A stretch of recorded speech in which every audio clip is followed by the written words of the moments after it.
Let's talk about the different atomic models over time, up until our modern era. More than 2500 years ago, the ancient Greeks had the idea that all matter was made out of a combination of four elements: earth, air, water, and fire. But now we know that we have more than 100 elements in the periodic table, and we will see all of them in the next lecture. It was not until Democritus proposed the idea that if you have matter and you divide it into smaller and smaller and smaller pieces, you get to a point in which you cannot divide it into something smaller. And this undivisible particle was called the atom, which comes from the Greek undivisible.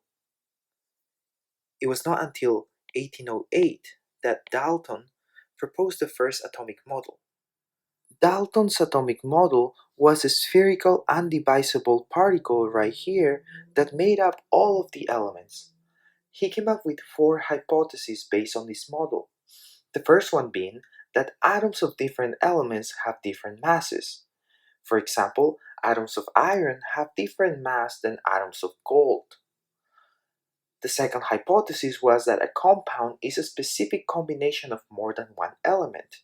For example, water is made out of hydrogen atoms and oxygen atoms in a 2-to-1 ratio.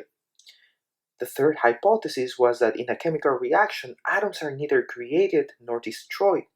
They exchange partners to produce a new substance.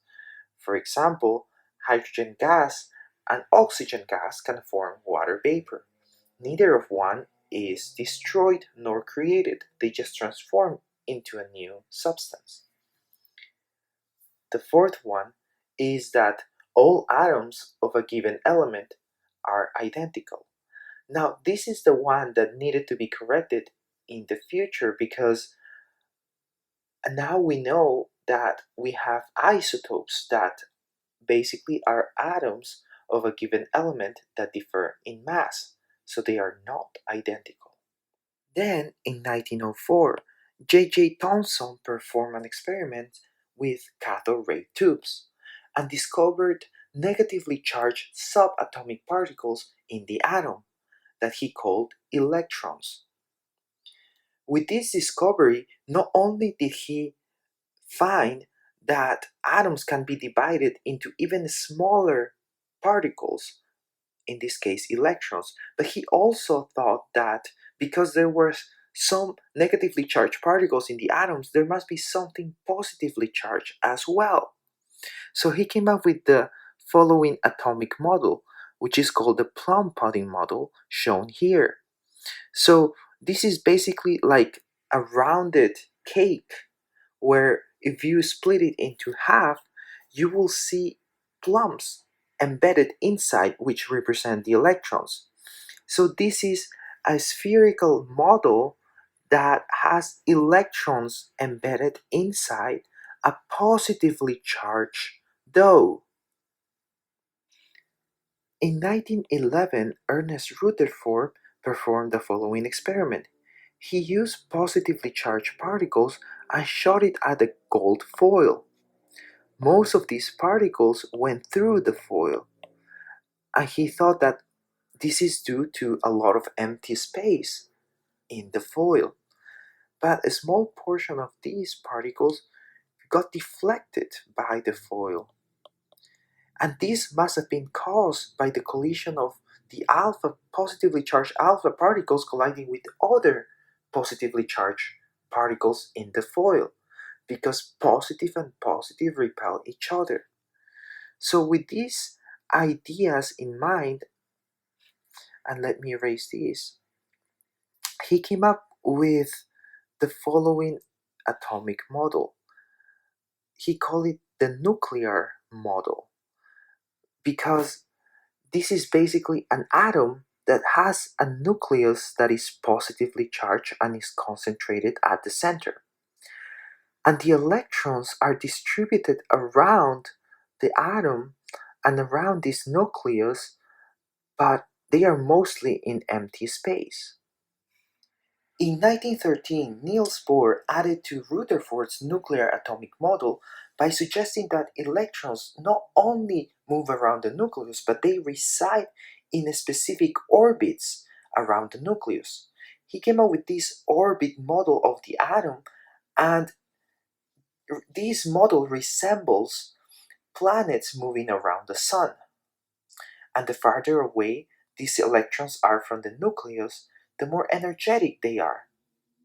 He suggested also that the first shell has up to 2 electrons, the second one can take up to 8 electrons, the third one up to 18 electrons, and so on. You get more electrons the further away you go from the nucleus. And this atomic model is useful to understand how atoms bond together, because in chemical bonding, atoms exchange or share electrons, and we will use these models later in these lectures to explain bonding. So far, we have discussed 2 subatomic particles, protons and electrons. In 1932, James Chadwick discovered a third subatomic particle, the neutron. Neutrons are located at the nucleus, and there were 2 things that led to its discovery. The first one was that up until then, it was thought that only protons were located at the nucleus, but for protons to be held together, it is impossible because they are positively charged, and positive charges repel each other. So there must have been something else that held protons together, and that was the nuclear force between protons and neutrons. The second thing was that when they look at different atomic elements, the mass difference between them was not accounted for the proton and the electron difference. There was an extra mass that wasn't accounted for, and that was the mass of the neutrons. Some years before the discovery of the neutron, some scientists were working on the quantum mechanical theory, which is basically explaining probabilistically the behavior of subatomic particles. One of the scientists that prevailed in this group was Ernest Schrodinger, who challenged the previous orbital model of Bohr by saying that electrons cannot just be orbiting around this nucleus. You cannot find the exact location of electrons, but rather he proposed that you can probabilistically say where they are, or you can say that they could be found in some three-dimensional shape. So, for example, we have here the nucleus in red, and then the blue region is where the s electrons, or the closest electrons to the nucleus, could be located. These orbitals take on different shapes depending on how far from the nucleus you are. This model was useful to explain more complicated bonding and also material properties. So we will use this model later on in these lectures.